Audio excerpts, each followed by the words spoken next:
กบานได้หัวใจก็เลยไม่เห็นน้ำตาข้างๆว่าน้องอาจมีผู้หมายเดินจุงมือซื้อของยิ้มหวานหยอกกันคิดไกล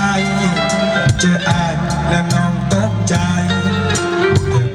เป็นแค่เพื่อนกันอายสอว่าเขาเป็นใครคือจับไปมาดูแค่น้องมาเสียใจนั่นเองแค่เข้ามาปรึกษาเรื่องงานอยากเสื้อคำน้องบอกมาแต่ว่ามีหลายเหตุการณ์ที่น้องกับเพื่อนคนนั้นผูกพันเกินเพื่อนทั่วไปอยากให้หัวใจอายพึ่งยามถึงตัวน้ำตาสิได้มาหัวมาแฝงนอกใจคงสิเปิดเขาแสบเสินนอนหลับสบายยามที่จับได้ก็น้องเธอไปหาเขาทุกวันอายบ่ได้เปิดบานได้หัวใจก็เลยบาดเจ็บถ้าเป็นตามสเตอีกหน่อยน้องคงทิมกันจังได้อายกระช้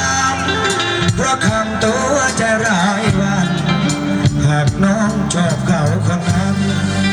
ก็บอกเลิกกันสักเป็นอย่าง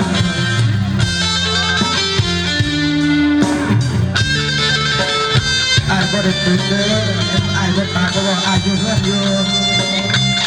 นะครับหลายๆเรื่องที่เราเรียนจะเป็นช่วงให้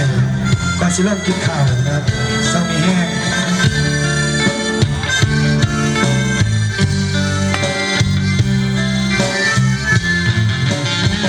อยากให้หัวใจอายพึ่งยามถือตัวน้ำตาสิได้บ่หัวแฟนนอกใจคงสิยิ้มเกินเขาแสบเสินนอนหลับสบายยามที่จำได้ก็น้องเธอไปหาเขาทุกวัน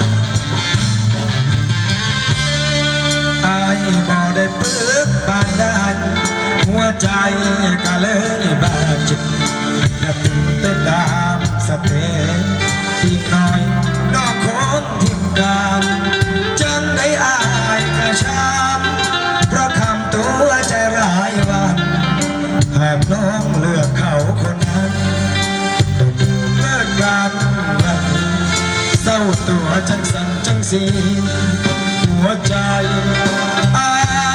ยบ่ได้